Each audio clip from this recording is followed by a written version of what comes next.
c'est un peu un ovni en fin de compte.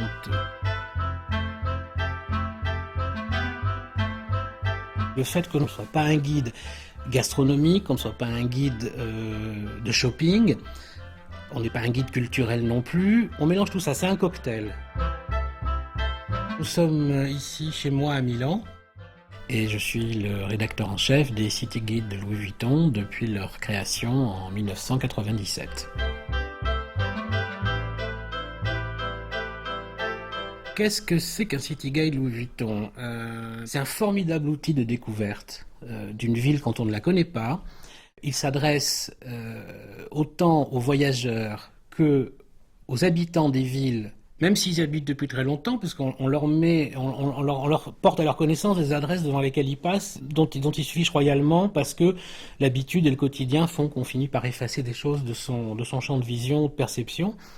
Et pour les nouveaux arrivants dans les villes. Donc nous avons ces trois facettes, en fin de compte, de lecteurs.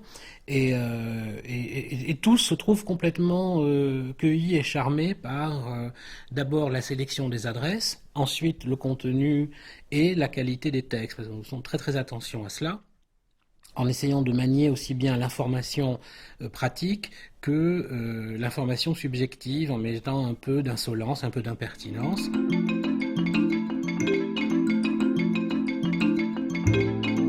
Chaque ingrédient est choisi en fonction de l'autre. Et surtout, on essaye de ne pas être un guide d'adresse de luxe ou d'adresse à la mode, et de mélanger le populaire, la mode, l'oublié, le classique, le curieux, l'insolite. On est parfaitement capable de traiter dans le même city guide d'une ville les palaces historiques avec tout ce qui donne de plus pointu que le kiosque à saucisses du coin de la rue, où descendent tous les gens à Vienne, à Berlin. Ici à Milan, il y a un cordonnier qui est Via Cerva dans le centre, dont le grand-père était le cordonnier de la Scala. Il vend des brosses extraordinaires, des chaussons d'intérieur en feutre fabuleux, des lacets de toutes les couleurs, et il a un œil, quand on rentre dans son magasin, il sait qui est français, anglais, allemand ou italien, rien qu'à regarder les souliers.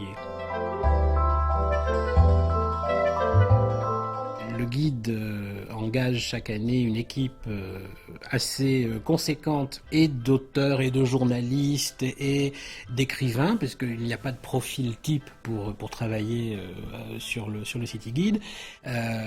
On a la grande chance d'avoir un staff d'auteurs multicasquettes, c'est-à-dire des gens qui sont capables de passer de l'hôtellerie à l'art contemporain, de la gastronomie à la mode, du design au hobby, ce qui n'est pas évident quand on sait que les journalistes sont assez spécialisés dans l'ensemble et que du coup on combat nous un peu cet esprit de cloisonnement.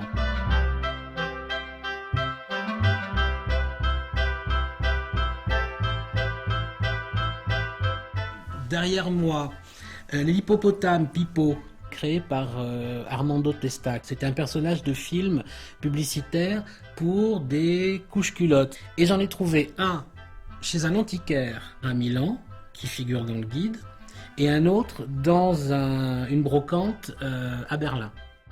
L'intégralité du contenu des bibliothèques, c'est des livres que j'ai achetés dans toutes les librairies des villes visitées. Il y a beaucoup d'objets ici qui correspondent à des voyages ou à des petites virées, même parfois qui ont duré 2-3 jours, où je rapportais quelque chose.